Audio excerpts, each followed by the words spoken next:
There are moments in every marriage, every relationship, when silence falls heavier than any shouted words ever could. It's the kind of silence that sits in the middle of the room like a stone statue, cold and immovable. Two people who once shared dreams, laughter, and warmth now sit on opposite ends of the emotional universe, wrapped not in peace, but in quiet hurt. In that stillness, something crucial happens. A choice is made, sometimes consciously, sometimes unconsciously. A choice between the silent treatment and a healthy cooling-off period. One destroys connection, the other protects it. Today, I want to explore that difference, not in clinical language, but in the real emotional experience of two human beings who are trying to love each other through storms, frustration, and fear. Because marriage isn't simply about choosing someone once on your wedding day, it's about choosing them daily even when conflict rises, choosing them even when you don't feel like it, choosing them when silence feels easier than honesty. This is not just a message of encouragement. This is a gentle wake-up call, a reminder that the way we manage conflict doesn't just shape our marriage. It shapes our partner's heart, our home, and the legacy we leave for our children, for the next generation watching what love looks like under pressure. Let's begin. The pause that heals, and the silence that wounds. Not all silence is the same. One form of silence is wisdom. The other is a weapon. A cooling-off period is a pause, an intentional one, to prevent more damage. A moment for both partners to breathe, to reflect, to calm the trembling in their voices or the tightening in their chests. But the silent treatment is a punishment. It says, I refuse to engage with you. I deny you connection. I withdraw love because I am hurt or angry. It's emotional starvation disguised as conflict management. The difference between the two may not be obvious in the heat of the moment, but the heart always knows. One brings temporary distance for the sake of long-term closeness. The other brings distance for the sake of power. And here's the difficult truth we all eventually learn. The human heart is not built to thrive under emotional punishment. A cooling-off period protects the heart. The silent treatment crushes it. The cost of silence, what the silent treatment really says. When two people choose the silent treatment, they rarely realize what they're truly communicating. They believe they're being strong. They believe they're making a point. They believe they're showing their partner that certain behaviors are unacceptable. But here is what the silent treatment truly says, loud and clear. I don't value communication with you right now. Your emotions do not matter to me at this moment. I am withdrawing myself from you intentionally. You can reach for me, but I will not reach back. You are alone. Even if none of this is spoken, the heart hears every word. Because silence is never empty. Silence carries meaning. And in marriage, meaning shapes everything. Some people grew up with silence being used as punishment, by parents, caretakers, or previous partners. So in adulthood, they instinctively repeat what they learned. Not because they want to hurt their spouse, but because it feels familiar. It feels safe. It feels like control. But here's the thing about marriage. It is the place where our past wounds either repeat themselves, or finally heal. And healing begins with awareness. Healing begins the moment we choose a different path. Cooling off periods, the human way to pause without damaging connection. Now let's talk about the healthier alternative, the cooling off period. A cooling off period is not punishment. It's not emotional exile. It's not a power move or withdrawal of affection. It's a pause button, not a stop button. It says, I love you enough to step back before I say something I don't mean. I care about this relationship too much to let my anger have the final word. Give me a moment so we can talk with clarity, not chaos. Cooling off periods are about regulation, not retaliation. For example, imagine two partners arguing. Voices rise. Words sharpen. Feelings escalate. One says, I need 10 minutes. The other says, okay. Take your time. Come back when you're ready. No doors are slammed. No affection is withdrawn. No one is abandoned. No one sits wondering if their marriage is suddenly fragile or unstable. It's a momentary pause, communicated with care. Both partners know the conversation will continue, not as a battlefield, but as a bridge. This is how adults love. This is how emotionally mature couples grow. This is how trust strengthens, not weakens. Why so many couples confuse the two? Why do so many people mistake the silent treatment for a cooling off period? Because both involve silence, but only one involves intention. The difference lies in a single question. Is the silence used to heal the relationship, or to avoid or punish the other person? Let's go deeper into what separates the two. 1. Communication. Silent treatment. No communication at all. Cooling off. A clear message, I need space and I will return. 2. Purpose. Silent treatment. To hurt, punish, dominate, or force submission. Cooling off. To protect peace and avoid escalating conflict. 3. Emotional impact. Silent treatment. Anxiety, abandonment, fear, insecurity. Cooling off. Relief, clarity, calmness, emotional reset. 4. Duration. Silent treatment. Usually open-ended. I'll talk to you when you deserve it. Cooling off. Time limited, minutes or hours, not days. 5. Tone of the relationship. Silent treatment. Coldness. Cooling off. Mutual understanding. When a couple doesn't have clear emotional boundaries, they drift into unhealthy silence because it feels easier. It requires less vulnerability. But healthy relationships require something much harder: communication, even when communication is hard. The damage silent treatment can leave behind. People often underestimate the long-term effects of silent treatment. They think silence is harmless. They think, it's better than yelling, or, I'm just cooling down. But silent treatment is not a neutral act. It leaves marks, deep emotional ones. Let me share what silent treatment can create over time. 1. Emotional abandonment. Humans fear abandonment more than we fear almost anything else. The silent treatment activates that fear like nothing else. It makes a spouse question their own value, their security, and the stability of the relationship. 2. Resentment. Silent treatment builds resentment slowly but deeply. Every ignored message, every cold shoulder becomes a brick in a wall. 3. Fear of honesty. A partner who's punished with silence becomes afraid to speak up. They learn to suppress their needs just to avoid emotional exile. 4. Loss of intimacy. Emotional intimacy is built through communication, through connection, through vulnerability. Silence is the enemy of intimacy. 5. A slow shift from partners to survivors. A marriage built on silence transforms from a loving partnership into a survival strategy. One partner walks on eggshells. The other holds silent power.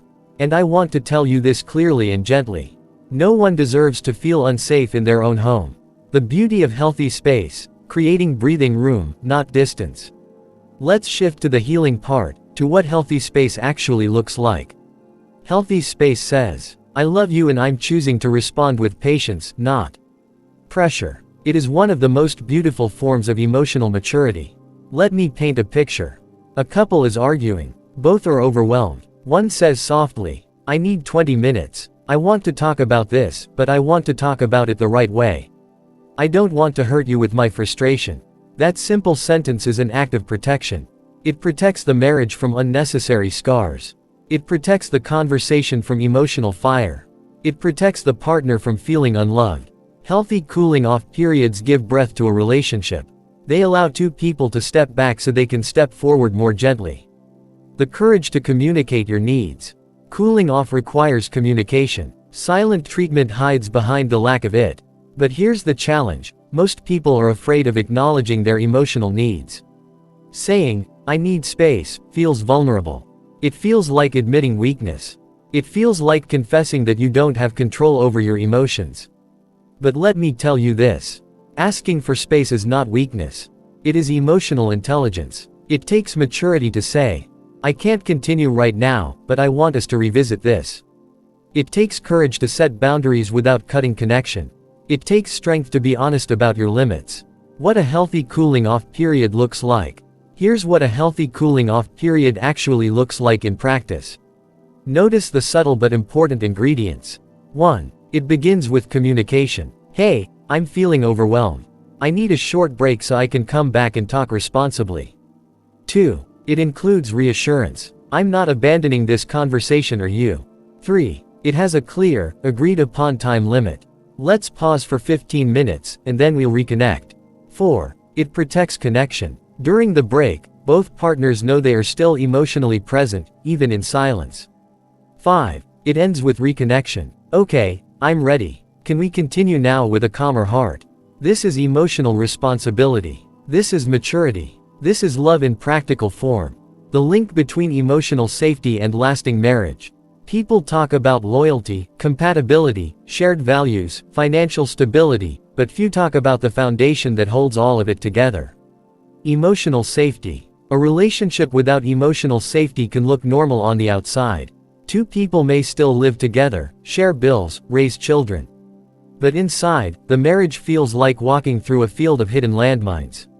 Emotional safety is built through communication, transparency, gentleness, vulnerability, reassurance, consistency, respect, and very importantly, the absence of emotional punishment.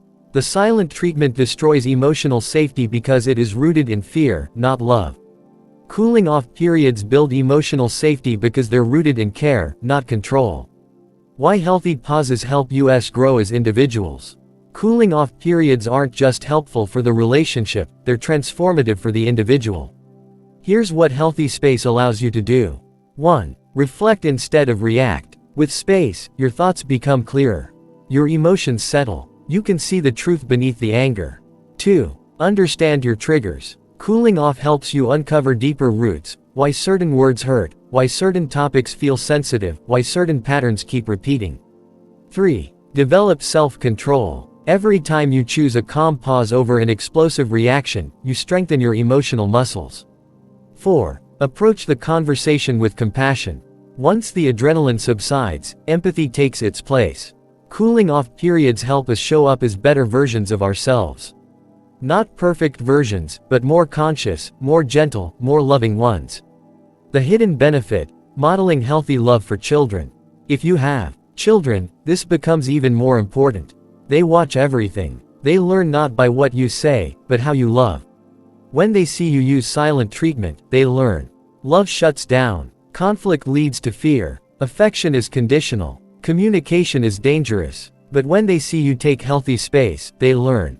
Anger can be managed. Communication heals. Conflict isn't the end. Relationships can repair. You teach them how to love their future partners. You teach them how to navigate conflict with maturity. You teach them that emotions do not have to become weapons. You teach them that the heart can be a safe place. The turning point in every marriage. Every single one, has a turning point. A moment when two people must decide whether they will continue hurting each other with old habits, or begin healing each other with new ones. If you're listening to this and feeling a quiet tug on your heart, if something inside you feels heavy because you recognize yourself in the silent treatment, or because you have been on the receiving end of it for years, please hear this. You are not broken. Your relationship is not doomed. Your patterns can change. Your heart can grow. Your marriage can heal. Your silence can turn into communication. But you must choose it intentionally.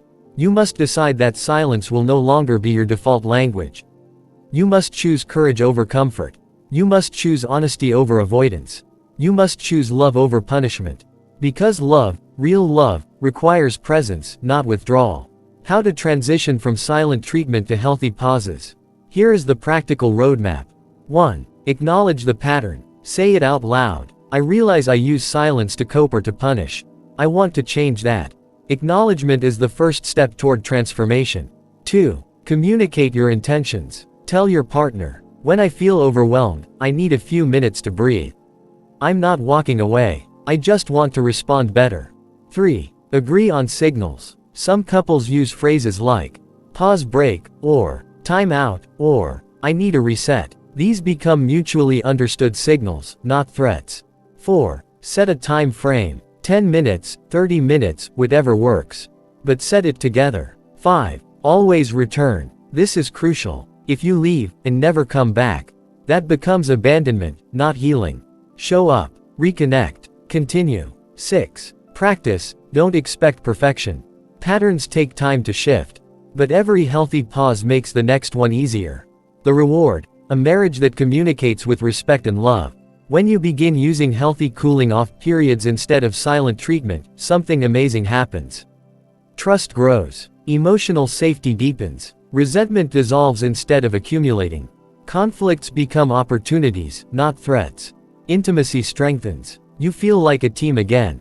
You begin to understand each other, not perfectly, but honestly. You become allies, not adversaries. You build a home where both hearts can rest instead of hide. That is the beauty of emotionally mature love. A closing vow to your partner. I want to end this with a pledge. Not a wedding vow. A daily relationship vow. Say this to your spouse, or to your heart, if it resonates. I will not use silence as a weapon. I will pause to protect us, not punish us. I will step back, not to abandon you, but to return with clarity. I will communicate even when it's difficult. I will choose connection over control. I will choose love over fear. I will choose us, even in conflict. Because marriage isn't measured by how you love during calm waters. It's measured by how you love during storms. If you've made it this far, it means something deep inside you cares about the quality of your relationship. It means you recognize the power you hold, not to wound, but to heal. Not to punish, but to protect. Remember this. Silence used as a weapon breaks hearts. Silence used as a pause saves marriages. The choice between the two will define not only your relationship, but the kind of person you decide to be. And I believe you can choose the path that builds love, not destroys it. You deserve that. Your partner deserves that. Your marriage deserves that. Your future deserves that. May your home be a place where communication grows, where understanding deepens, and where silence is used not to hurt, but to breathe. Thank you for listening. May this message guide you toward healing, connection, and lasting love.